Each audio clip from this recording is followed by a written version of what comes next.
Welcome back everybody to the daily racing show here at RacePlazaMedia, and today is Wednesday, so that means we're going to take a look at one of my iRacing races.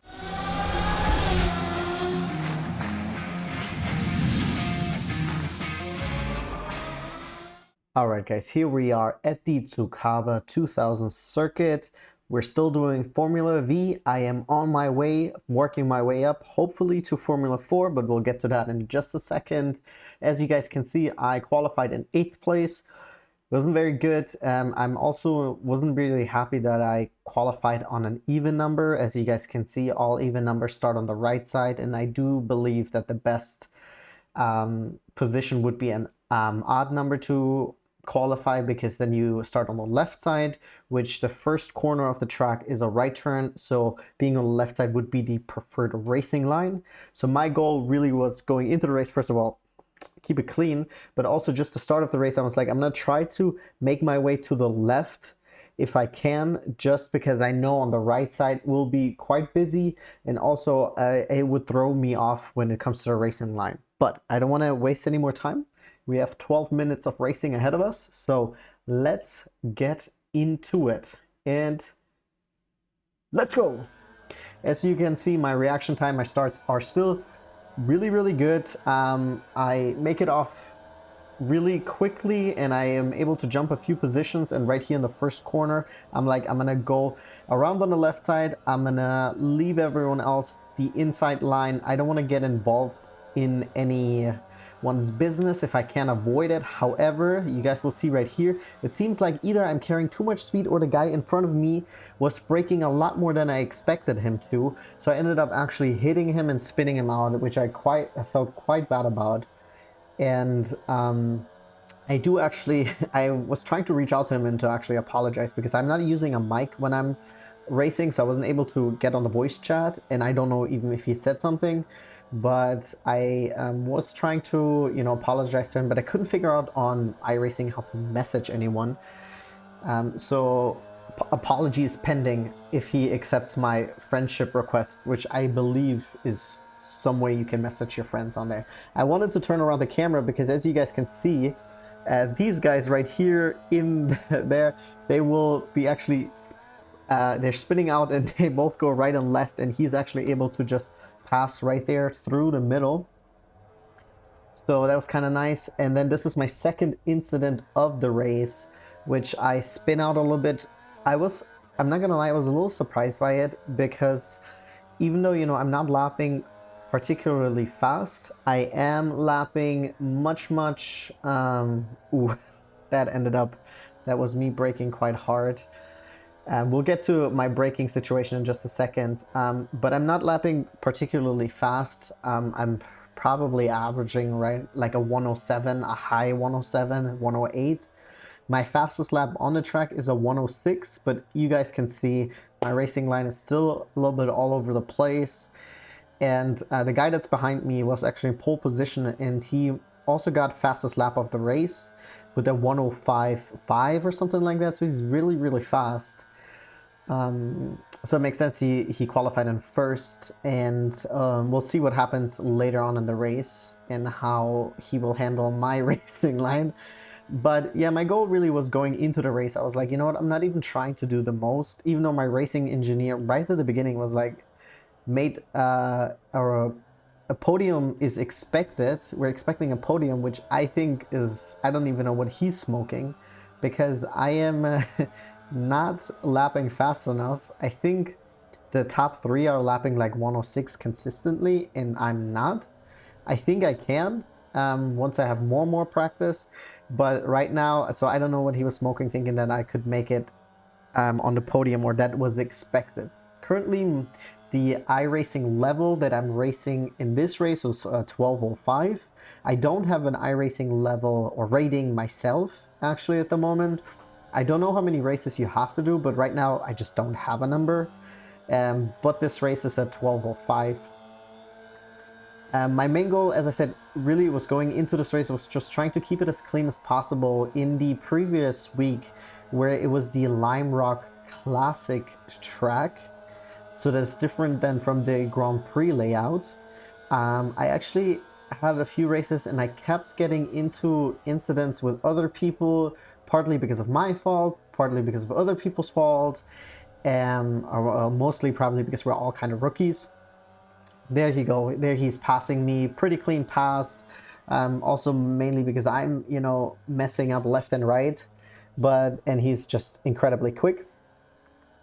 But yeah, so I was like, I just want to race as cleanly as possible so I can gain a lot of safety rating. At the beginning of the race, I believe my safety rating was like 2.67, and I do believe when you start iRacing, you started at like a 2.50. So even though I had like a podium and stuff like that, I didn't gain a lot of safety rating in general due to me, you know, spinning out a lot and stuff like that. So I just try to keep it as clean as possible because my goal is to hit the 3.0 for now, because that will promote me into the D League and I will be able to race Formula 4, which I have my eyes on right now. I do like the open wheel racing, and I'm aware that if I get to Formula 4, I'll have to buy the car and I'll have to buy the track, so I'll have to spend some more money, but I'm willing to because it does look really exciting, and in general, I don't think in iRacing it can hurt to own more tracks, which it seems like the general consensus is to, like, if you're making purchases in iRacing, first of all, buy in sets of 3s at least so you can get a discount, but also tracks are a better purchase than cars. So that's really my main goal. At the end of the race, my safety rating will actually jump up to a 2.78. I believe it could have been better if I didn't have those 2 incidences where I hit him and I had that little spin at the second lap. But that also means for the rest of the race, even though, you know, my racing line is not there and, you know, my time could be better, I'm still, you know, I'm at least, you know, going up in my rating, and then hopefully within the next 2 weeks, depending how much time I have for racing, hopefully I'll be able to, you know, hit that D League. That would be awesome. So one other thing that I want to talk to you guys about was, so going into this race, actually, before that I was practicing a new racing or driving technique, especially when it comes to downshifting, which is the heel toe downshifting technique.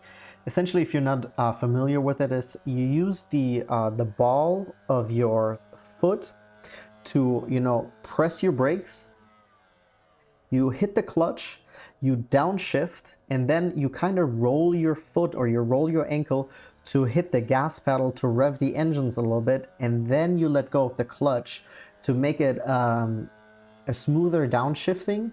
And the whole time while you're doing this, you're, you know, pressing the brakes down, and it sounds a little confusing, or sounds maybe a little confusing the way I'm explaining this, but it's supposed to help with your downshifting because especially downshifting also in the Formula V car, if you're downshifting and, you know, your revs are too high and stuff like that, it can really upset the car.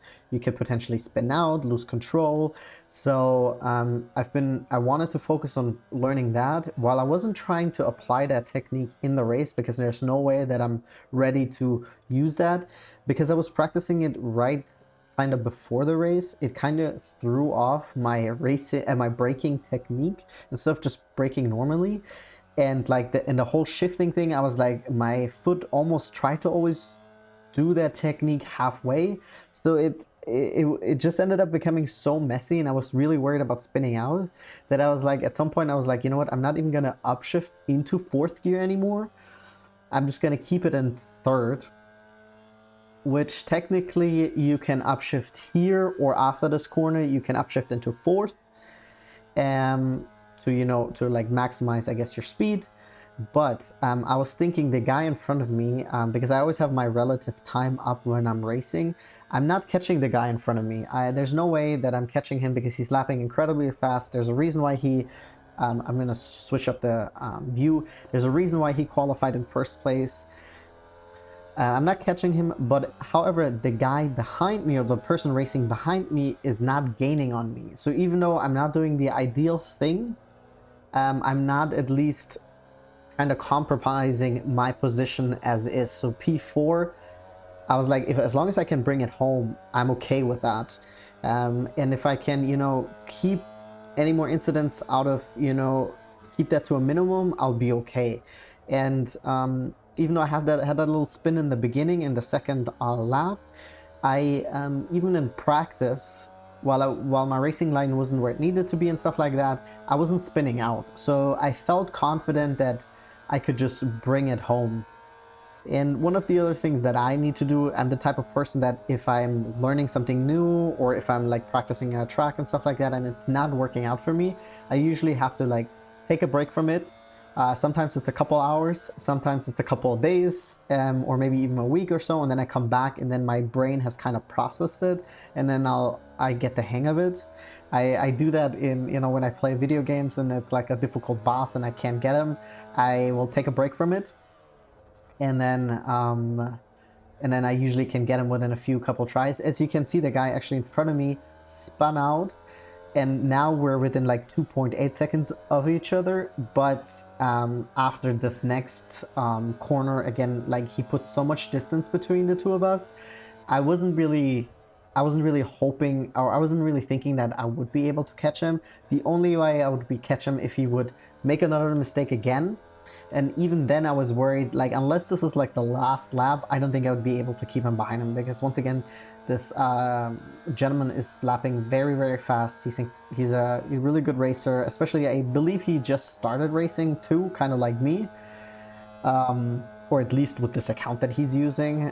The only reason why I noticed is because, as I said earlier, I tried to add him as a friend to send him an apology, but I don't know if he's accepted it, because I couldn't figure out how to message someone on iRacing. Anyways, as for the track itself, it's a really fast track. The racing guide or the track guide that I've watched for this, I'll put them as always in the description box below. There are two different ones that I usually look at, and I'll put both of them down there. They're lapping about 104. Which is very fast. It makes the track really fun, I think, because even though it is a very fast, you know, a fast lap or fast track, there's a lot of corners compared to the previous week with the Lime Rock Classic layout. After the second turn, you're essentially full throttle or flat out for the rest of the lap, and I honestly didn't enjoy it that much, because I felt like when I was racing, we weren't really racing. Everyone was just kind of hot lapping. So I didn't really enjoy that, because yeah, I thought I would be excited to go back to Lime Rock, but I didn't realize that the layout would change, and I didn't enjoy the faster version of that. I do prefer the Grand Prix version with that little chicane after, I think, what is it, turn 4, something like that. I think it makes it a little bit more interesting, especially in the rookie leagues. There's more room for people to make mistakes, which then you can capitalize on, especially if you're not lapping too fast like me. But overall, yeah, I'm excited to go back to this track. I'm hoping maybe I'll be able to reach D level with this track, because if I can have like 2 more races like this without those 2 incidents, I think I should be able to hit that 3.0 and, you know, make it to Formula 4. I don't know if I'm doing this too fast, or if I should stick with Formula V, but just because I'm gonna take a look at Formula 4 doesn't mean that I am... Oh, that's it already. Wow.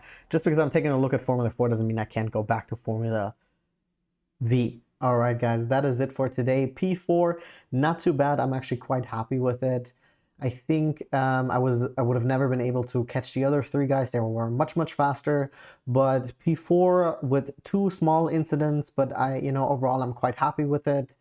And then, as always, get down in the comments down below if you guys have any tips or tricks that you guys can share with me. I am, happy to learn more about racing. And yeah, tomorrow here at the Daily Racing Show, we have everything that you can watch this upcoming weekend racing related. And as always, thank you guys so much for tuning in. Like and subscribe, and I'll see you guys here tomorrow at the Daily Racing Show.